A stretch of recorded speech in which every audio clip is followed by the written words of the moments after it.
최근 며칠간 포뮬러1 세상은 그야말로 뜨겁게 달아올랐습니다.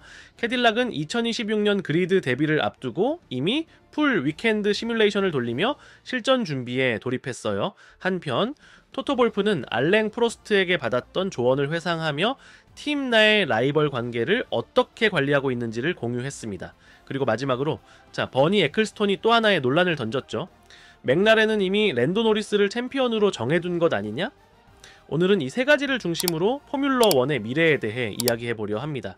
영상이 마음에 드셨다면 좋아요와 구독, 하이프 버튼도 꼭 눌러주시고요. 모든 출처는 설명란에 정리되어 있습니다. 그럼 지금부터 시작해볼게요.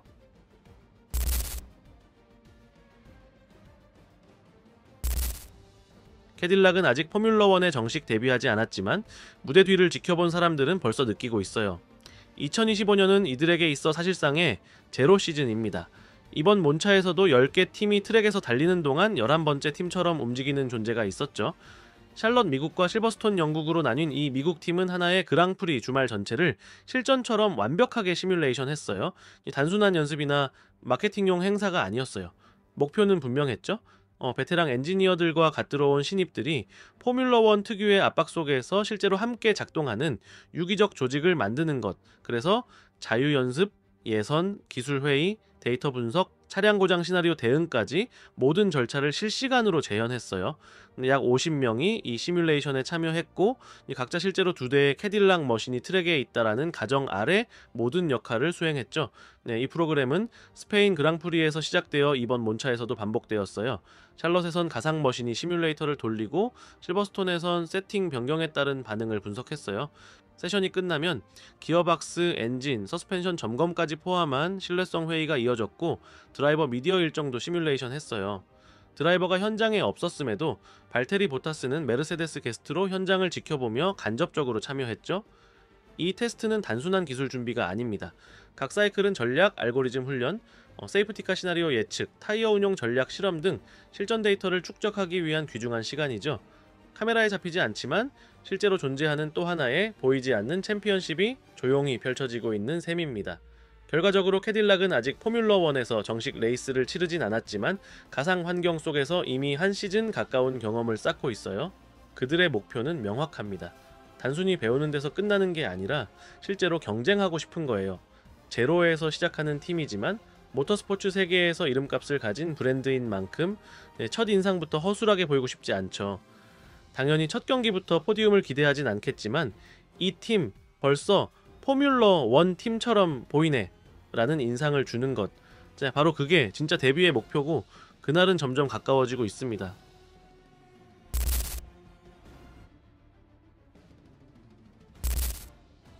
현대 포뮬러1에서 가장 어려운 일 중 하나는 한 팀 안에서 2명의 톱 드라이버를 관리하는 일이죠. 토토볼프는 그 어려움을 누구보다 잘 압니다. 2014년부터 2016년까지 루이스 해밀턴과 니코 로즈버그의 대결을 가장 가까이에서 지켜봤으니까요.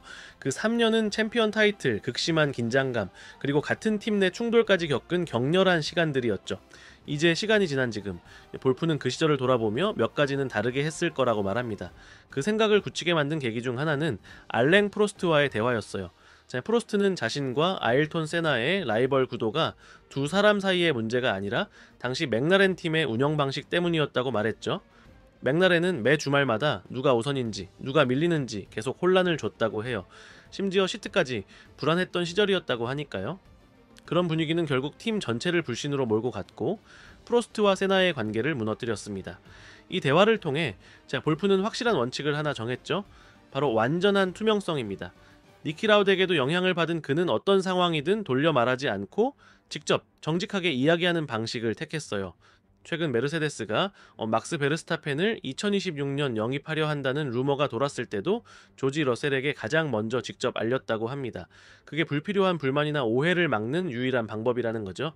해밀턴과 로즈버그의 경험은 팀이 모든 걸 통제할 수는 없다는 사실을 알려줬어요. 2016년 바르셀로나 레이스 첫 랩부터 두 차가 충돌했을 땐 그 어떤 통제도 의미 없었죠. 그 사고 이후 볼프는 명확한 기준을 세웁니다. 경쟁은 자유롭게, 하지만 접촉하면 우리가 개입한다. 최소한의 통제, 하지만 필요한 순간엔 강하게. 이게 그의 철학입니다. 그리고 지금 몬차에서 맥라렌이 피아스트리와 노리스 사이에 개입한 걸 보며 볼프는 확신을 가지게 됐죠. 라이벌 구도를 인위적으로 통제하려 하면 결국 위험한 선례를 만들고 언젠가는 그게 터지게 된다라는 걸요. 챔피언을 관리하는 건 그저 빠른 차 2대를 다루는 게 아닙니다. 자존심, 압박감, 그리고 어떤 상황에서도 이기고 싶어 하는 본능, 이 모든 걸 동시에 다뤄야 하죠. 언제든지 그게 폭발할 수도 있고 그 순간엔 팀이 모든 책임을 져야 할지도 모릅니다.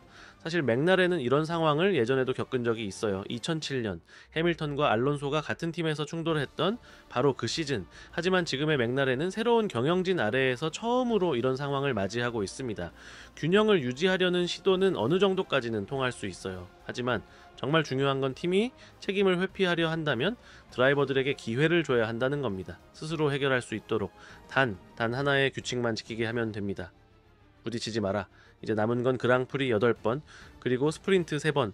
둘은 반드시 트랙에서 마주칠 거고 그 순간 맥라렌은 그 상황을 감당할 준비가 되어 있어야 할 겁니다.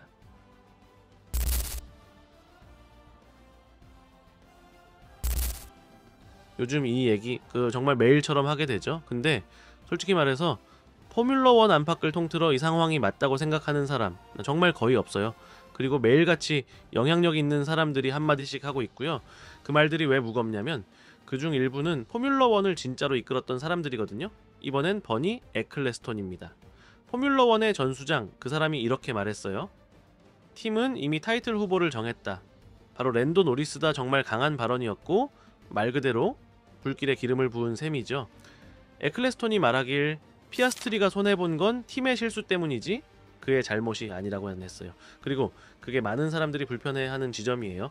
이건 단순한 실력 싸움이 아니라 인위적인 개입이라는 거죠. 네, 피아스트리 본인도 라디오에서 이렇게 말했잖아요. 이제 박스에서 실수가 생겨도 포지션을 바꾸지 않기로 미리 약속이 돼 있었다고요. 하지만 맥라렌은 그 약속을 어긴 거예요. 사실 이번이 처음도 아니죠.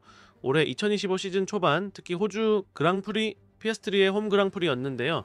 그 경기에서도 노리스를 공격하지 말라는 팀 오더가 있었어요. 그에 이어서 몬자에서의 전략 실수, 포지션 반납 지시, 그리고 자크 브라운이 했던 노리스의 시대라는 말까지 생각해보면 왜 사람들이 팀 내부의 편애를 의심하는지 알 수 있죠? 심지어 데이비드 쿨사드, 자크 빌네브 같은 전직 드라이버들도 이 가능성을 직접 언급했어요. 물론 노리스의 공로를 지우자는 건 아니에요. 그는 빠르고 꾸준했고 자기 실력으로 타이틀 경쟁을 하고 있는 거니까요. 근데 문제는 맥라렌의 이미지입니다. 팬들, 기자들, 그리고 전직 선수들까지 이번 결정을 강하게 비판했어요.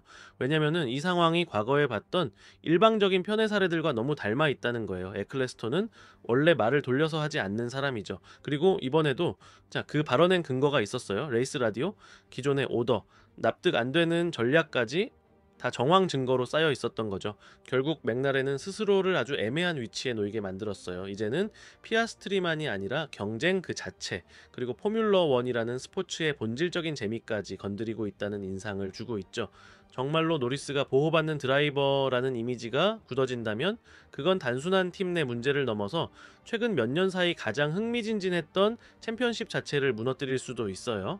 그리고 이런 말이 포뮬러 1의 수장이었던 사람 입에서 나온다면 그 무게는 팀을 넘어서 스포츠 전체에 영향을 주는 거죠. 누구도 조작이나 조율 같은 말에 자기 이름이 엮이는 걸 원하지 않잖아요. 그건 결국 역사의 오점으로 남게 되니까요. 자, 이 영상이 마음에 드셨다면 하이프 버튼 눌러주시고 좋아요, 구독, 알림 설정까지 꼭 부탁드릴게요. 모든 출처는 영상 설명란에 정리해뒀습니다. 자, 결승선 채널 다음 영상에서 또 뵙겠습니다. 감사합니다.